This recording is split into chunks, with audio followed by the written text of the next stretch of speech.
Before we begin, a quick content warning. In this episode, our guest shares her experience with domestic violence and the tragic murder of her best friend. These stories may be distressing for some listeners. Please take care while listening. Welcome to The Human Experience, a podcast about the stories we live out every day and the importance of championing the vulnerability and courage of the storyteller. I'm your host, Jennifer Peterkin, and it was through my own lived story of experiencing domestic violence that this podcast was created. By traveling the globe and interviewing each guest in person, I am convinced now more than ever that stories have the power to change the world. You can join our community of storytellers by subscribing, leaving a rating and review, signing up for my newsletter, following me on Instagram, and more. Thank you for being here. In a world full of noise, to listen with intention is an act of resistance. All right, Linda. So we are in this massive podcast studio in your home. This is your home, correct? Well, yeah, our house just burned to the ground. Oh my gosh. Yeah, we lost every material possession we had 2 years ago. And on this lot, and then we just rebuilt. We've been in maybe 4 months. Actually, you're one of the first people that's been able to walk on grass. Oh, wow. Instead of dirt. So yeah, so this was the reason that the studio's in the house is because we lost our studio at our office. And so about that same time, the person that was going to be in this bedroom decided not to be in this bedroom. And so my husband said, voila. That's awesome. Studio pour Mami Linda. I'm a little bit jealous and also of the fire? No, God, no. Oh my gosh. Of the studio. But also a little bit intimidated as well. So this is so I'm very out of my element with this, which is kind of weird to say since I've been doing this for several years. But well, girl, for you making us feel bougie. So I can take you some more places and then you won't feel like this is out of your element. Probably not. Yeah. But thank you so much for being willing to host this in your home, in your studio. I appreciate that.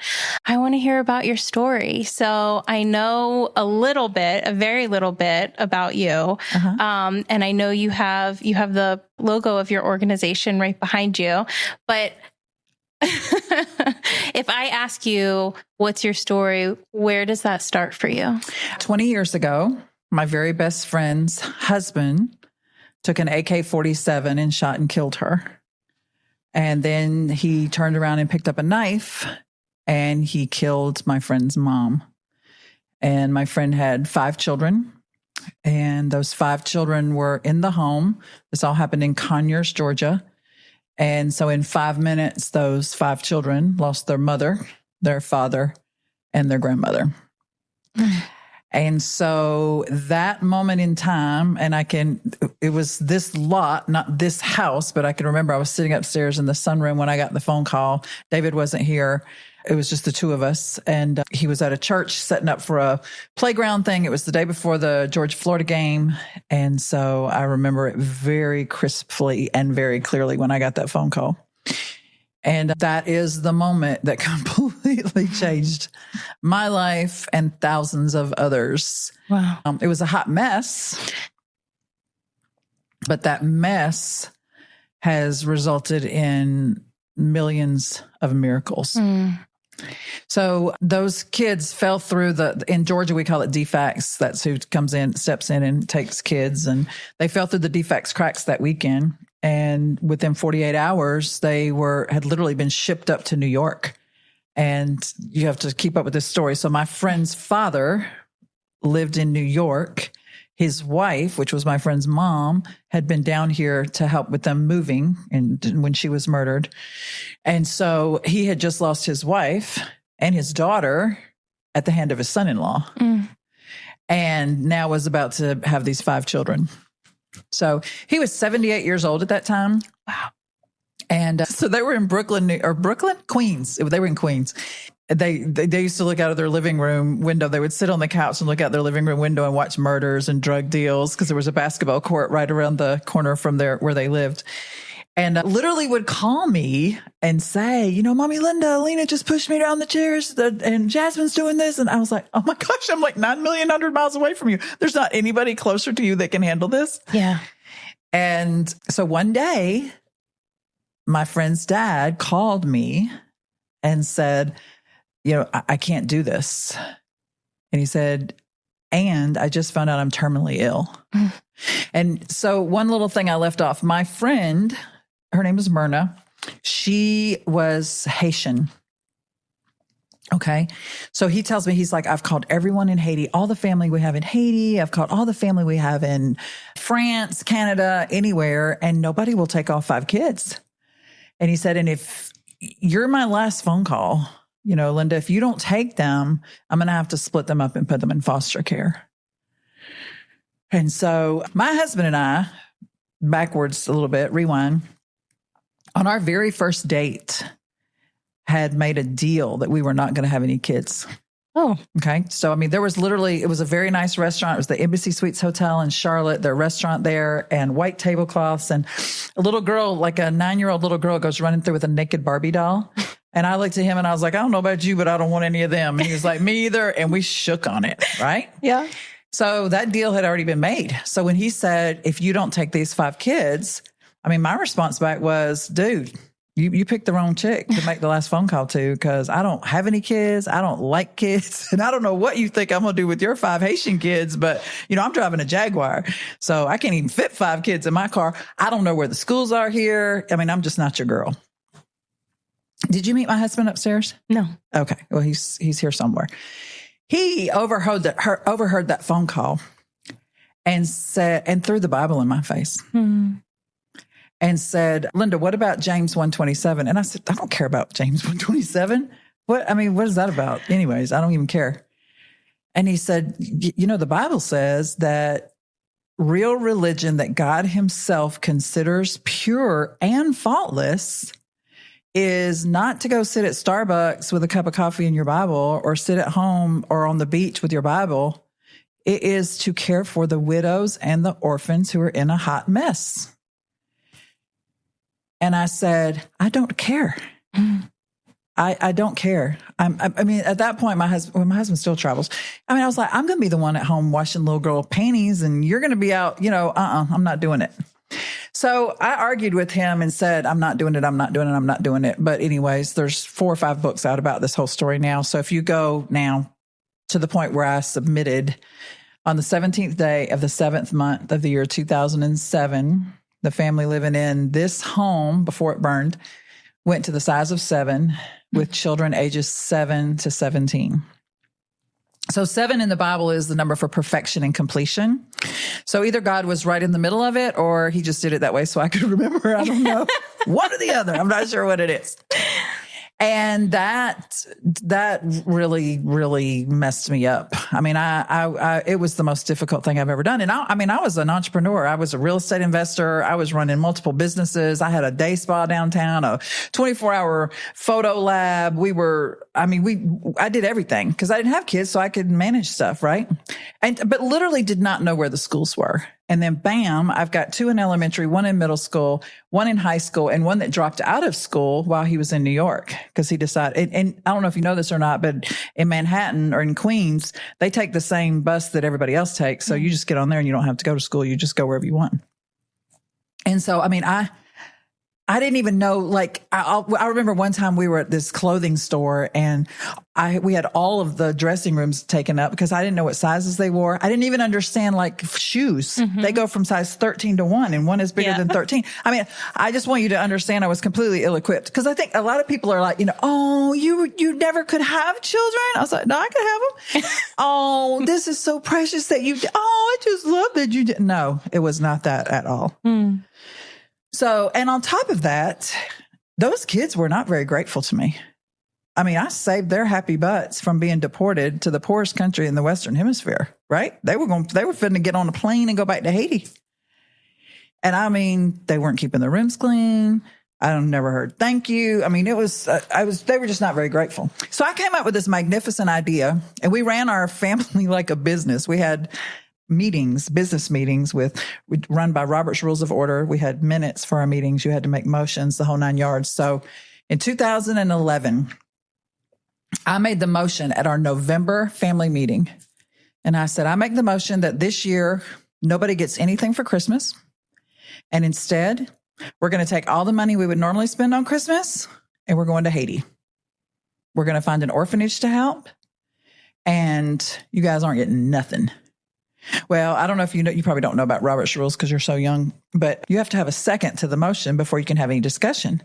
And I couldn't get anybody to second the motion. They were like, you kidding? I mean, you know, everybody felt so sorry for the kids, right? Except for me. And Christmas was like 3, 4, 15 hours of opening gifts. And then you had to go to the next house and the next house. So they were not for it at all. But they had a lot of discussion, which was cheating on Robert's Rules of Order. But very long story short, in 2011, even after multiple things that happened that weren't going to allow us to go, my very white husband, myself, and our 5 little Haitian kids got on a Delta flight and went to Haiti. And I thought for sure when they came back, they were going to worship the ground I walked on, you know, and be like, oh, Mommy Linda, you're just amazing. Thank you so much. And so while we were in Haiti, we went to this orphanage with 17 girls, which was the plan that we had. And we had Christmas for them. And then while we were there, the guy that was taking us around, he said, now this is the year after the devastating earthquake in Haiti. Okay. Millions of people lost their lives. People are intense. I mean, it's literally just a year later, not even a year. And so the earthquake happened in January. And so the guy was like, he said, I have a really good friend. We used to play music together. And all of the kids in his neighborhood that lost their families just kind of moved in with him. So he and his wife have sort of just taken in 30 kids. And I'd really love for you to go there and you know, meet them and blah, blah, blah. And I was like, no, we didn't even plan for that. I mean, we don't have gifts for them. We're not doing that, right? And my husband was like, no, we would love to go. We'll be happy to go. So we get on the back of a cow truck and we go to this jacked up, disgusting, unbelievable place that literally still had a river running through it. I mean, it was a hot mess from the earthquake.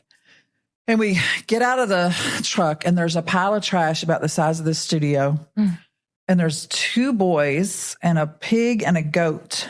And they're all 4 going through that pile of trash with the same goal. They were all 4 looking for food. And that messed me up. And so we go up the stairs, and this was also my very first experience with miracles. We had a suitcase. I had been a mom long enough to know that you could bring bubbles and crayons, and I had some of that stuff to keep the kids occupied. So we get up to the top of the stairs and we open up that suitcase. Now as we approach the top, there's no running water, no electricity. It's Christmas Day. There's no Christmas tree, no ham on the table, nothing. But 30 kids running around. Craziness, right? So we open up that suitcase, and unbeknownst to us, there's 30 pairs of shoes in that suitcase. The right size and the right gender for these 30 kids. Wow. And I'm like, I looked at David, he looked at me. I'm like, we're the only people at the guest house. What's this about?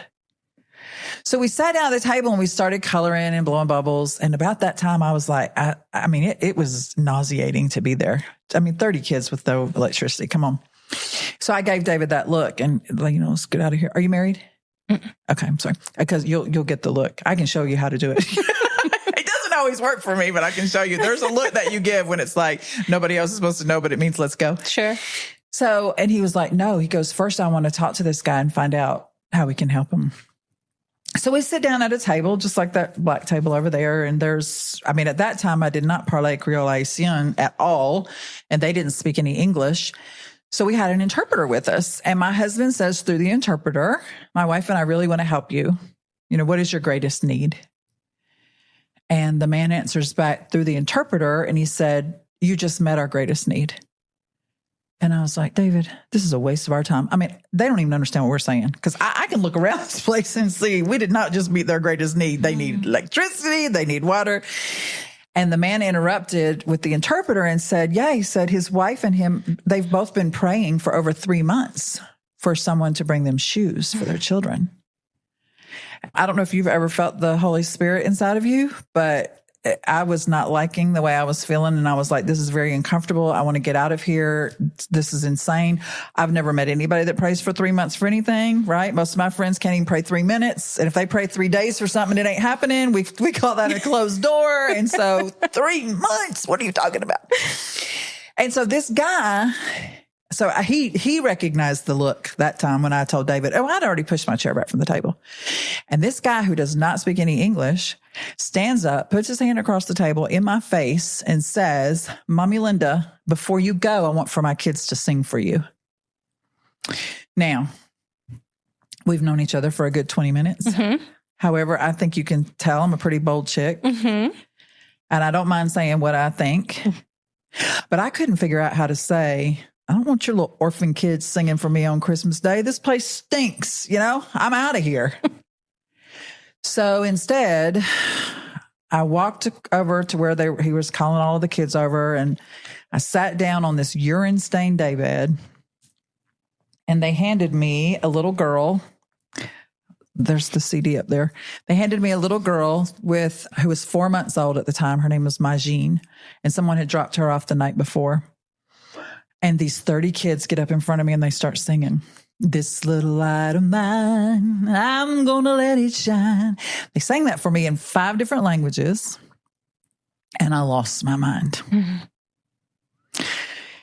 They were so cheerful and joyful and smiling. I mean, it was really discombobulating to me. It was to the point that they were so happy that I wanted to go and shake them and say, "What is wrong with you? Your mom's dead. Your dad's dead. This place is horrible. What are you so happy about?" And I literally felt in that moment like Jesus Christ himself tapped me on the shoulder and said, "Linda, what you're seeing is the joy of the Lord. It doesn't matter what your circumstances are. It doesn't matter what material things you have or you don't have. But that's the joy of the Lord. And Linda, honey, you ain't got it. You do not have the joy of the Lord. Your joy comes from when your husband does what you want him to do, when you want him to do it, how you want him to do it, when these kids keep their room clean to the level of expectation that you've set, all of these things that just don't matter." Mm-hmm. And I walked out of that orphanage that day and I told the guy that brought us there, I said, somebody ought to bring those kids to the United States. I said, "You're probably not going to believe this. All my friends, they have everything they need. I mean, in the U.S., if you don't have what you need, there's an agency you can get it from, right? Matter of fact, most of my friends have everything they want, but they are not happy." Don't let somebody go through Starbucks and not get whipped cream on their coffee because it's on then, right? And he looked back at me. He was like, "Mommy Linda, they would love to come to America. That would be a dream fulfilled for them." And so I left Haiti, came back to America. Not one of my kids was more grateful to me, probably got worse. But my life was rocked forever. And I reached out to anybody there's a lot of people raising money for Haiti. I don't know what they're doing with it, but there's a lot of people raising money. So I had reached out to all these places and said, "I've met these 30 kids. You really ought to think about bringing them to America." And I got the same answer probably 87 times. "Linda, you're an idiot if you think that the Haitian government and the American government is going to work together to allow anybody to bring 30 children from Haiti to America. It will never happen." Well, in 2016, those 30 children got on a Delta flight with me.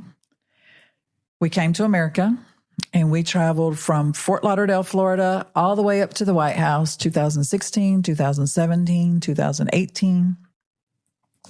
And everywhere we went, the kids would, we would sing at churches, we would sing at hospitals, we sang at the Mercedes-Benz Stadium for an audience of 85,000. We sang for every night. We always said we were singing for an audience of 1, which was God. But we would also go to ICU units. It was the most unbelievable thing ever. But people would say, is there a way that we could help this child or sponsor this child? And so a very, very long story short gets to this point. 22 of those 30 children had the opportunity to stay here in the United States of America. They have either been adopted or they are here on student visas and they are living with host families. We currently have 6 locations in the country of Haiti: orphanages, schools, churches, a vocational school, a transition home. And in the middle of a global pandemic, when the entire world was shutting down, we opened a hospital. A hospital that is currently, because Haiti is currently under complete gang control.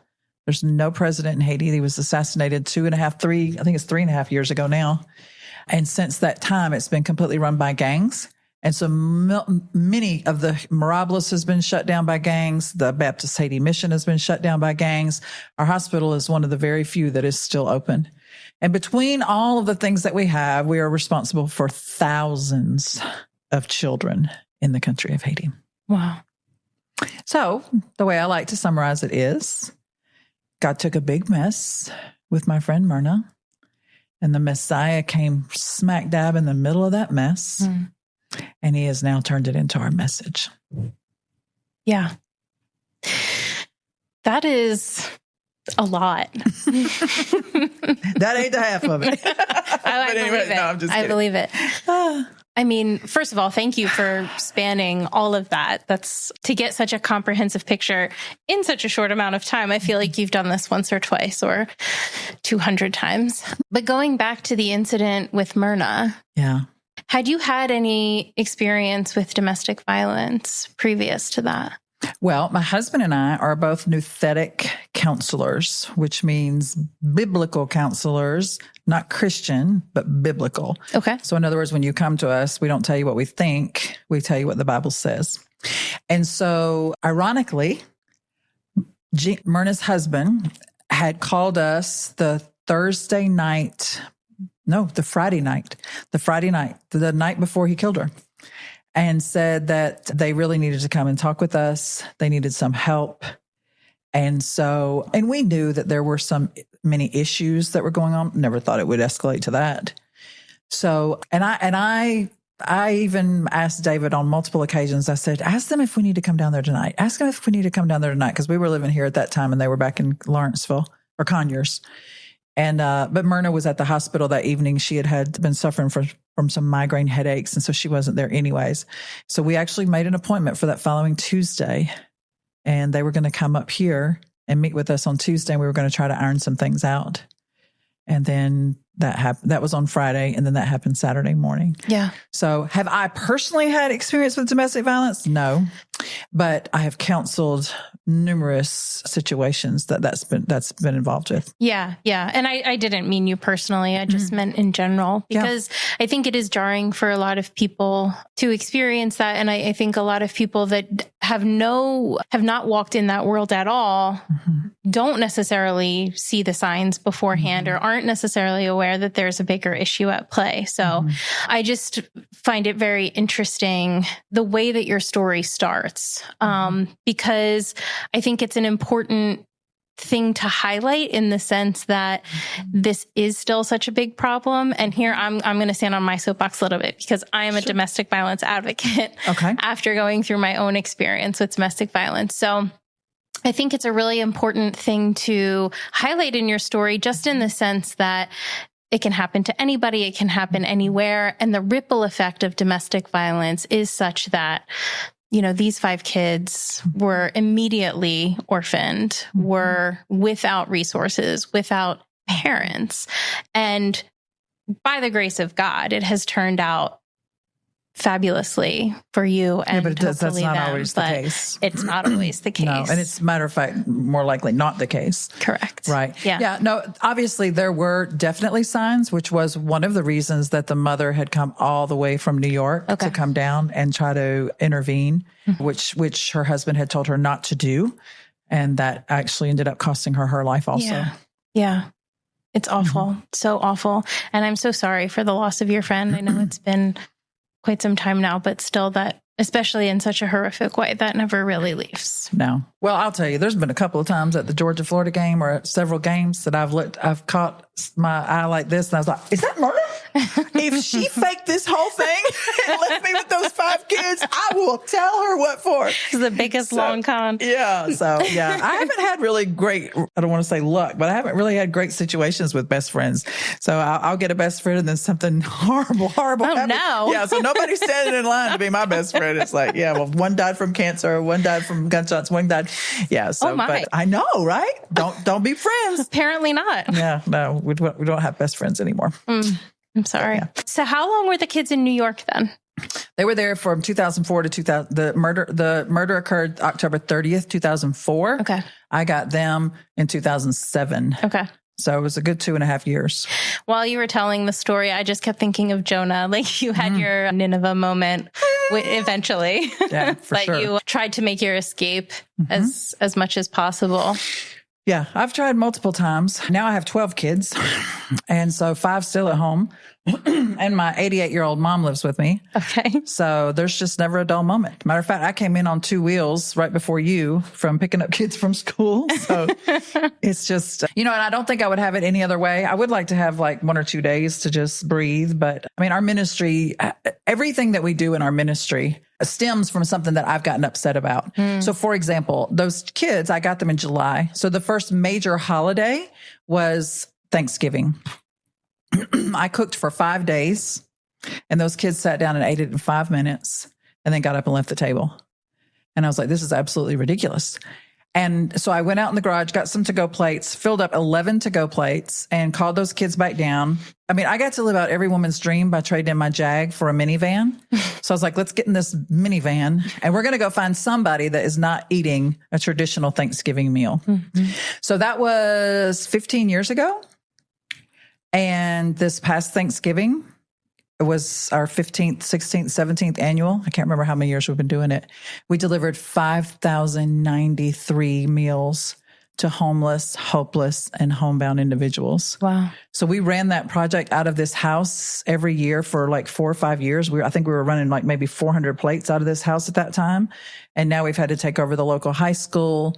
We help with those people all year long. At Christmas, Love Him, Love Them, because I raised 5 children who had a parent incarcerated, we do a big event, a big Christmas event for children whose parents are incarcerated and their guardian families. And so we turn them into angels. We start that project in the jail. We get to go into the jails and say, hey, who's got your kids? What do you want to get them?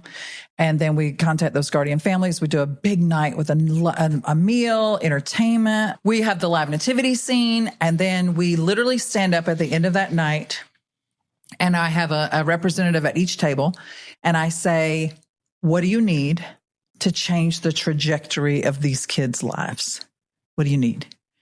And Love Him, Love Them has given away everything from cars to homes to car seats to CNA scrubs. I mean, just whatever they need. And then they know that they can reach out to us all during the year and we'll help with that. And then another thing that we do annually is for Valentine's Day, because my first 5, when I got them, I had 2 that suffered with epilepsy and seizures. And so it put a special place in our heart for special needs adults. And so every year we do a big Valentine's dance for special needs adults. We work with them throughout the year, go share the Christmas story, and do different things for them. So our ministry is hubbed in Haiti, but we do a lot of things here locally also that keep us busy and give people here an opportunity to get involved. Because, we used to do mission trips 1 to 2 weeks out of every month in Haiti. And after the president was assassinated, we weren't able to continue that. So we were glad that we had things here locally that people could get involved in. Absolutely. Yeah. Did you start the organization then after you got the children? No. Okay. Actually Myrna. So my husband and I were, I don't know if you've ever heard of Chip and Joanna Gaines. They have the television show. We were the Chip and Joanna Gaines before there was a Chip and Joanna Gaines. So we used to buy houses, flip them, renovate them, keep some to rent out, sell some. We did that all over Atlanta. And so this is a great story. This makes me seem like I'm such a horrible person. One day I was walking out of 683 Jones Street, which was our homeless shelter. And a lady was outside and she was there with a grocery cart. And she said, can I stay in this house? And my husband was inside. He had sent me out to get a 2x4 off the truck. And I said, no, you can't stay in this house. It's not even done yet. We're working on it. And she was like, well, I need a place to stay. And I said, well, that's not my problem. I mean, what do I look like, a nonprofit or something? I'm busy. And she's like, no, I don't have any place to stay. I said, call the homeless shelter people thing, whatever. And she's like, I already have. They're full. I remember it clearly. It was August. I was like, it's hot outside. I thought homeless shelters only got filled up when it was cold. And I was like, it's August. What do you mean? And this will show you how long ago it was. I had a BlackBerry. So I rolled the little ball around and found out how to call the homeless shelter people. And after much arguing with her, I called and I was like, I've got somebody here. She's got everything in a grocery cart. You need to come get her and blah, blah, blah. And she was like, well, we're full. And I was like, what the heck am I supposed to do with this lady standing in front of me? And the lady on the phone says, I don't know. I guess you need to open a homeless shelter. And I thought, that's the stupidest thing I've ever heard, and slammed down the phone. About that time, David comes out, and he's like, what are you doing? Can you just get the 2x4? And I was like, this lady wants to stay in this house. He goes, that's a great idea. That way we won't have to worry about vandalism or anything else. Tell her to come on in. I was like, you have got to be kidding me. So very long story short, Myrna came alongside with that, and we turned that house into a homeless shelter. And like 6 months, I mean, it was like the Taj Mahal too. David's mom came down from North Carolina, and we had a blue room, a green room, a red room. We had really nice furnishings. I mean, we were able to take in, because we did it just on our own. And so we were able to take people that other people wouldn't take with same different sibling or gender children, et cetera. I know we had at least 45 babies that were born there, because when you come into a homeless shelter and you're about to give birth, they don't want you because of the consequences of that. We had babies born. We were like, we were really the Taj Mahal. Our outings were you got to go jet skiing on Lake Lanier, right? Wow. So, yeah, I know. And four-wheeling, we would go four-wheeling. Our birthday parties for our moms and their kids would be like at Chuck E. Cheese or Bahama Breeze or whatever. Yeah, we had kind of a long line. So Myrna did the financial side of that. So she would come in and help them with a checking account or a savings account. And then because we had so many other houses, we were able to, if they really wanted to not be homeless, we were able to take them from homelessness to having a home, because we could own or finance a home for them. They could rent a house from us. I mean, it really worked out great. Yeah. And then we ended up taking that same plan and doing that in Haiti. Really? That became our transition home. We bought a piece of property that would hold 100 homes. And so we would run the ladies through the transition home. You know what we found is that people need the same thing everywhere. Jesus and jobs. Jesus and jobs. Yeah. So, but anyway, so the organization was started then, because what happened was people wanted to give money, people wanted to do stuff, and we were just kind of doing it for fun. And so then we found out, well, they wanted it to be taxed, whatever. So we called it George's Place in honor of my dad, because my dad had passed away. And then somehow when we came up here, I remember a strip club or something opened up with the same name, George's Place. I was like, I don't think we can keep that same name anymore. Oops, yeah. So my husband said, we'll do this is the Bible in one sentence: love him, love them. Because to truly be able to love him, you got to love all the thems in your life. Yeah. It's easy to love him, but those jacked up people that just like your neighbors and all those people that come into your life, it's like, that's the difficult part. It is the difficult part for sure. Your husband's name is David. Do you guys ever do interviews together? Oh yeah. Well, because that feels like that would be hilarious. Yeah. Well, we're exactly alike. Right, Michael? Same cut out of the same mold. So we're How did you guys even like meet or get together? Because I'm not telling that story. You got to buy the book. Oh, I got to buy the book? Yeah. Okay. All right. Okay. I told you on our very first date, I made the deal, no kids. That's true. You'd have to ask him. It'd be interesting to say. I tell you what we really probably should televise that would be hilarious is our marriage counseling sessions. They are really good. Because David will tell them to do one thing and then I tell them to do something else. It's very exciting. We just finished a book it's called Not Tied Right, KNOT. Okay. It's premarital counseling, which premarital counseling is way more fun than marriage counseling. Yes. And what you want to do, well, anyways, I shouldn't say that but that's true.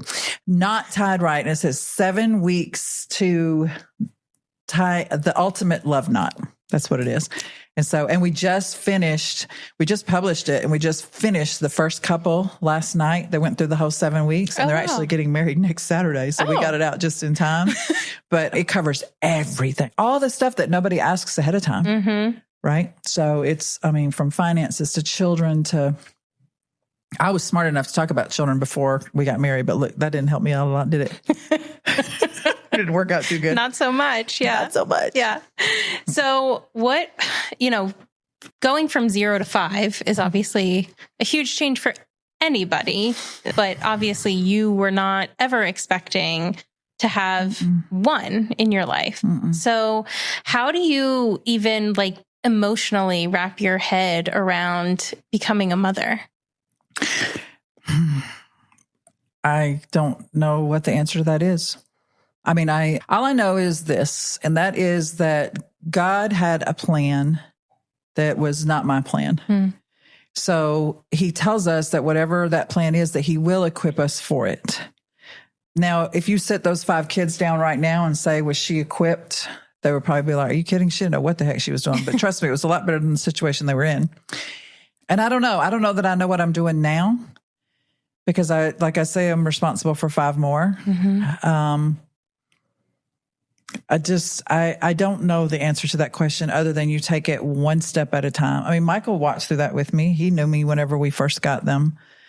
It was the most difficult thing I've ever done in my life. And I've run multiple businesses. I've been to paralegal school. I've done a lot of things, but taking in those 5 kids was very hard. Yeah. Now, when you did take them in, what happened to what you were doing? All of the businesses you were running, all of the things you were doing. Because the other night at dinner, so we had last week, I think it was last week, right, Sandy, was the 2-year anniversary of our house burning down. And so I was like, and this is the first anniversary that we were actually in our new house. So I was like, I want us to all go out to dinner, and I made little index cards with questions on them. And, like what is the one thing you lost in the fire that was the most, it was really, I did a great job setting it up. Is what I'm trying to say. My husband was out of town, but he zoomed in so that he did answer all his questions. And at that dinner, one of my daughters, who will remain unnamed, because I said, there's so many days that I wake up and I don't want to do this anymore. I mean, it's a battle. It's a battle. It's a struggle. Especially, you get phone calls from the orphanage. There's dead bodies outside. What do you want us to do? The gangs are coming. They're going to burn us down. How do we handle this? The fundraising is astronomical. I mean, there's a lot of pressure, a lot of speaking engagements, continue to write books, opportunities. There's a lot. And so at the table that night while we were sitting there, I said, I just think I'm ready to go to work. And one of my daughters says, what in the world would you possibly do? Oh, there's nothing you can do. You don't have any skills to do anything. To which I then made her Google what the CEO of Goodwill makes. And just let her see that. But it's just funny you say that because my kids don't think I can do anything because I don't even know what to do. But what happened whenever I got those kids, I did have to stop. David and I were even volunteer firemen here. We have a local fire department here. And so we were both gumlog firemen. And I had to quit that because we couldn't both head out at 2 a.m. for a fire. And we were both first responders. How do you become a volunteer? It's a lot of school, but I can get my stuff on and off way before all those guys can. I'll tell you that. We went through all the training. Yeah. So it was a massive training that we had to do, but and isn't that interesting? And then our house burned down. And we couldn't even get the fire department here. We called 911. The power went out and they put us to the wrong department. Everything else. My husband was the first one to go get the truck. But anyways, I'm sorry. What was your question? My goodness. No, I'm just like every sentence you say, I feel like I have offshoots of hundreds of more questions. But the bottom line was I stopped everything. We ended up actually 2007. I don't know if you remember this or not, but it was a great recession. The whole world fell apart. And I was very angry at God because we almost lost this house then because we had taken them in. The economy fell. I had to shut down the day spa. The bank called my note due and wanted like $400,000. And we were like, we can't do that. So we had to shut down the spa. Actually, my friend, I don't know if you know this, Michael, but Julie Durham offered us her house because we were that close to losing our home. And a mutual friend of ours who lives near the high school, because she was like, the kids can walk back and forth to the high school, had offered us that. And it was a hot mess. So we didn't have the spa anymore. The real estate went kaput. I mean, all of that, we ended up having to auction it all off. It was a horrible, horrible time. Yeah. And I can remember sitting there thinking at one of those times we were going to have to move into one of our rental properties and it wasn't even enough. It's like a 4-bedroom, 2-bath maybe for 200 people, however many of us there were. And I can remember sitting there going, really, God? Really? I took these kids in and this is my payback? You got to be kidding me. I was so angry. You took my business away. You took my friend away. And I got these 5 rugrats. And now I got to give up my house too. I mean, this is ridiculous. So it was a very, very icky time in my life. In 2011 rolls around when you decide to go to Haiti for the first time. So clearly you did make it through. This was the land you were on, correct? So you were still in this property. Had the kids been to Haiti before? The two older ones were raised there. Oh, okay. And actually my friend Myrna, so they did not have the same father as the latter three. Okay. And that's kind of funny too, because Myrna told me she came one day and she was like, Linda, I'm going to go get my husband's children from Haiti. And I was like, that's the stupidest thing I've ever heard. At that point, she had two girls. She had two daughters. And she was like, I'm going to go get the other two from Haiti. And I was like, you don't even speak the language and they're not even your kids. Here I am advocating for the kids I'm going to end up with. I was like, that's the dumbest thing I've ever heard of. And she was like, whatever. And then she didn't speak to me for like 3 months. She went to Haiti, got these two kids. I mean, they were living horrifically. They had been sending money over and literally they were treating those two kids like animals. And so anyways, when she brought those two kids over, she came back. Then she found out she was pregnant. And that's when the issue started with her husband. I literally was in the delivery room when she had the last girl. And I'll never forget that. She was like, you're going to have to name her. I mean, I'm so distressed. I'm so distraught. He's not even here. And that was back in the day when we had baby books for baby names. I was looking through there and I actually named the dog. And then she looked at me and she was like, Linda, will you please be her godmother? And I said, no. I said, I don't even know what a godmother is, but I think in the movies, if something happens to you, I got to take her and I ain't doing that. That was some foreshadowing right there. How hilarious is that? I should have just done that because all the other people that were godmothers, I don't even know who the other godmothers were. I never even saw any of them. They didn't help with anything. I could have gotten off anyways. Not sure if I answered that, but yeah. Yes, you did. Thank you. So you all went to Haiti. Was that your first time doing anything? And okay. Girl, I am not a mission trip girl. Okay. I don't even want to camp. I know Michael does, and don't get this the wrong way, but I mean, I don't see why people work all year long to go live like a homeless person for a week. I mean, what is that about even? Right? Just put me up at the Hilton, or I can use some of David's Holiday Inn points, but I don't want to camp. And so, no, I didn't. That whole mission trip, I'm telling you, that was intentional to try to change their hearts. So, I mean, because Haiti's not a day in the park. I mean, there's no hot water. We have a guest house there still now, and it's nice, but I mean, it's not nice. So, no, I'd never been on a mission trip. And then I ended up leading them. Yeah. Constantly. So, yeah. How often were you going back? Oh, 2 weeks, at least 2 weeks out of every month. We had. Oh, my goodness. Oh, yeah. I mean, if David passes away, I'll still go move there. Okay. That's another funny story. Myrna told me one time, she was like, Linda, we could sell, cause we had a lot of real estate. She goes, you could sell 2 of those houses and live in Haiti like a queen. She said, you could be on the beach and have one of them little banana boys or the banana leaves or whatever you call it. The guy could be like fanning you and bringing you little drinks and stuff. And I was like, I came home. I was like, David, we can sell 2 of our houses. And he's like, Linda, there are gang people there with AK-47s. You're not going to Haiti to live on the beach. Yeah. But if that happens, then I would be happy to do that. Because now, I mean, I guess right now, the last time I went to Haiti was 2 years ago on Easter. And they didn't even let me leave the airport. I mean, I came in through whatever you call it, arrivals, and they took me inside the airport back out to departures because they said, if they see you here, Linda, they're going to kill you. Oh my goodness. Or whoever came to pick you up. So I was going to pick up a child to bring back because we've brought several other kids back over on different things, which we're dealing with now, the repercussions of that because of the new deportation and self-deporting and all of the visas and all that. That's just a hot mess. Yeah. So you literally could not leave. You literally didn't leave the airport the last time you went. No, and I've been stuck over there. Yeah. I remember one time it was during Thanksgiving. I was so mad. I thought Thanksgiving was going to fall apart because, I wasn't here to run it. And I was like, well, this is just going to be terrible. And, for 4 days, I didn't hear from anybody. They just did the whole Thanksgiving, left me in Haiti. I mean, I think I had a peanut butter sandwich for Thanksgiving lunch that day because the airports were closed. I couldn't get out. But nobody even missed me or knew that I wasn't there. But yeah, it's that bad right now. Yeah.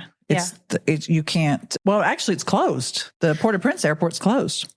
So what do you see then as the future in terms of your ministry in Haiti? Oh, our ministry will continue. It has. It's made it through the roughest part. We have a magnificent ability to pray, and God loves to give us the desires of our heart. He has continued to keep every single person safe. We've had one teacher die, but that was after she left our facility and got involved with something with a boyfriend and voodoo. I don't know if you want to talk about voodoo. That always gets a nice audience, but yeah, I mean, I don't know. Pastor Mike So, who's the head of our ministry, always says one man, one vision. But I think that the way we have things set up now, I think they will continue to run with or without us. Yeah. So you have a strong on the ground team. Oh, yeah. And that's so important to keep things sustainable long term. 100%. So yeah, because I mean, I haven't been there for 2 years. I mean, I think it's me going that, makes everything happen. Oh, Mommy Linda. But I ain't been there in 2 years and everything's fine. Yeah. We have a huge board of directors there. Okay. All Haitian. Wonderful. Did have one American on the ground. She passed away 2 years ago on January the 6th. But she was going to die in Haiti. She was there and she ran our guest house. But then after we couldn't bring teams over anymore. But she still was there doing things. And then we had an opportunity we had 2 interns come in that wanted to go, and we put our foot down and said no. And like 2 weeks after that was when the 2 interns were kidnapped and all that hot mess took place there. So, yeah. But yeah, Love Him, Love Them will continue. That's great. You're coming up on almost 20 years of the adoption. It's crazy. So these, obviously they're all grown now. So you met one of them upstairs. Somebody obviously Gina? left you in. Yeah. Okay. I was about to say, you said, I don't know, I was wondering how you got in the house. And we didn't hear the dog bark. So how are you here? I rang the doorbell and a little girl answered. That's Merlanda. Okay. And then Gina introduced herself and said, Linda's downstairs. And I was like, okay, should I just go downstairs? Welcome to the house. Yeah. Most people don't even ring the doorbell. So when we go upstairs, it's like, oh, hey, glad to see you. So Gina is one of those first 5. Okay. Okay. So the other 4 are extremely successful in the world's eyes, but not so much with Jesus. And then Gina is successful in both worlds. She's about to move to Florida. She has her own remote learning academy, which is a school online, homeschooling. And then I don't know if you met Fred. Was he up there? Yeah. Fred just got on the president's list at Emmanuel, 4.0 GPA. Wow. He's a very hot looking boy. He's very, very sassy. Works at the golf course, and he's all that. And smart, but loves Jesus. So we're all like spying every girl that even looks his way. Right? So yeah, I would love to have a different type of relationship and as much with the other 4, but not so much right now. Are they in the area? Atlanta, Athens, Nebraska, Alpharetta. Okay. So within 2 to 12 hours. Yeah. Yeah. Yeah. I'm sure that's very difficult after. But when you take in anyone, foster child, anything, when you take in children from a double murder, there's a lot going on there. Yeah. And especially depending on what age you are when that happens. And so we're just continuing to pray that some things change, but they're very successful. Yeah. Very sharp kids.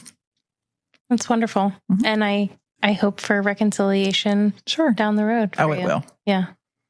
Wonderful.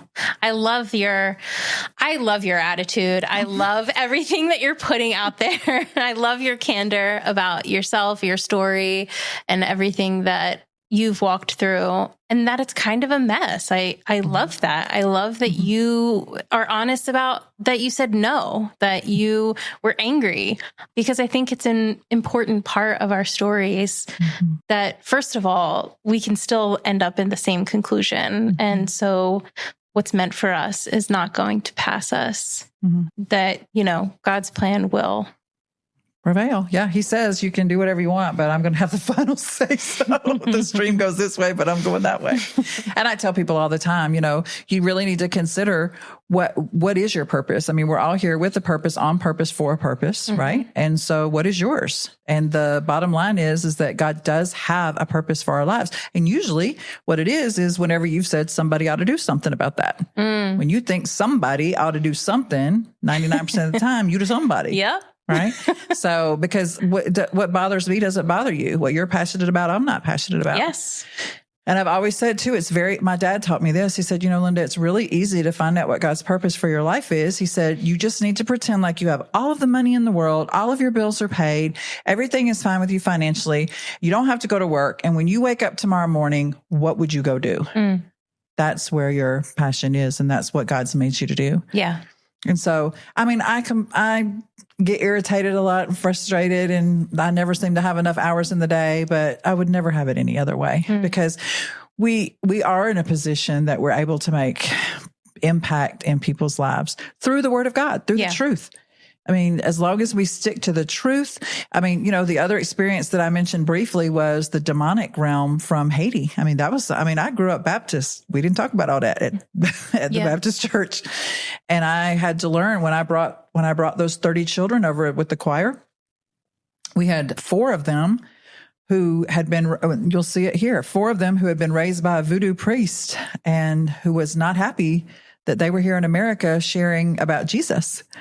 And so we were literally dealing with high-tech voodoo of astral projection and spells that were being placed. And, but that's another thing that I learned is you cannot medicate a spiritual problem. So when there's a spiritual issue, you have to figure out what is the root of that problem and solve that. Yeah. And we don't want to do that. We don't want to, most people don't even know what the Bible says to do. So we throw around that we're a Christian, we say we're a believer, but there's very few believing believers that know how to pray and get what you pray for, or that know how to, the Bible tells us in Mark 16 that for those of us who believe, we can lay our hands on the sick and they'll be healed. But very few people even understand the power that the Holy Spirit has placed inside of us to be able to pray for other people and live out what God's plan is for our lives. Very sad. It's kind of like in a real estate deal, we call that leaving money on the table. Yeah. And a lot of us do that with our Christianity. Yeah. Our walk with the Lord. So what are you these days? You are obviously doing your nonprofit in Georgia and keeping in touch with what's going on in Haiti. How do you fundraise? Yeah, isn't that a good one? So I speak every opportunity I get and share the story.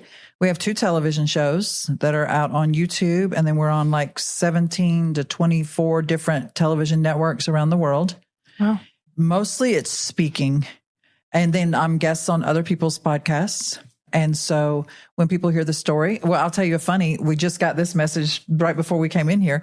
One of my daughters, Radovka, works at Cracker Barrel. She's got 2 or 3 jobs, and she's from Haiti. She was from one of our orphanages, and she said that she was just checking somebody out, and they realized she was Haitian, and they started telling her, "Oh, we've been to Haiti." She said they walked out to the parking lot and came back and gave her $100. Oh. I know. I said, well, my birthday's next week, or you can donate that to the ministry. But literally, I think that it's from me speaking, and I act like it's from the books I write and the things like that, but it's all God. All God. God, Sandy can tell you. I'll be on a podcast, share a story, and from the least likely, most that you would never expect, exactly the amount that we need comes in. So, and I like to act like I don't worry about it, and I, never have a care about it. But that's not true. It is a heavy burden on my shoulders. Sure. But I do have the 5 Haitian children that are in my life now are probably the most grounded and biblically based, and will call me out and will throw back in my face what I've told them. Mommy Linda, you say, don't worry. Why are you worried? Or you say God's going to provide. Why don't you think he's going to provide? Or do you really think you have anything to do with this in the first place? It's just a matter of us being obedient, because God owns the cattle on 1,000 hills, not you. Right? Yeah. But that's mostly what we do. We just take every opportunity we can to be able to share the story. Yeah. And most people want to come alongside and help. So have you ever done grants or anything like that? Well, we're looking for a grant writer. If you'd like to volunteer for that position, we'd be happy to have you. There's tons and tons and tons of grants. And the sad part is that most people that get the grants don't do anything with them. And the people that don't get the grants are the ones doing most of the work. But we've never had a dedicated person. That's something that every time we get and we're all volunteers. I think I told you that. And so once you get a dedicated person, it just can get overwhelming. Sure. Absolutely.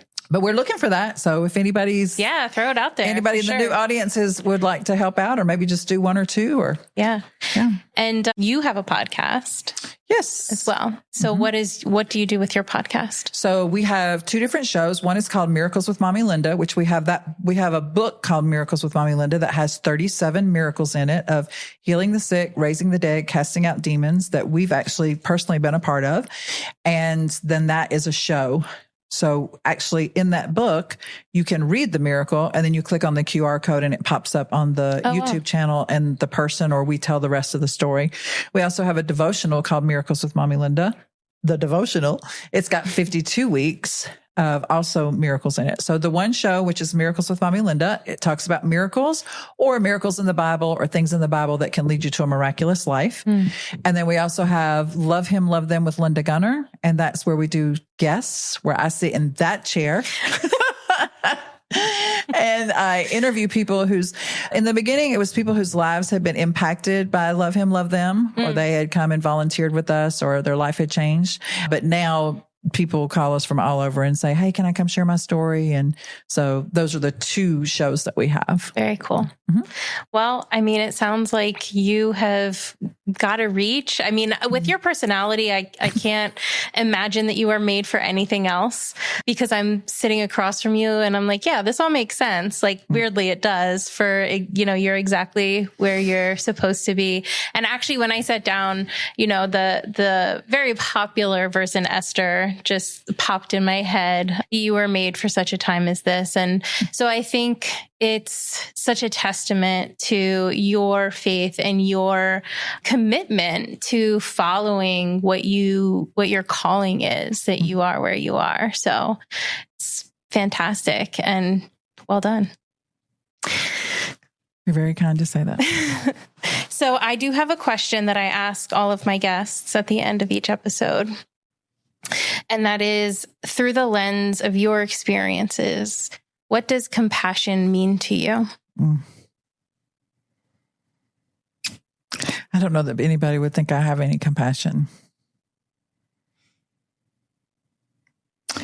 What does compassion mean to me? I guess compassion, or maybe I have a bunch of it.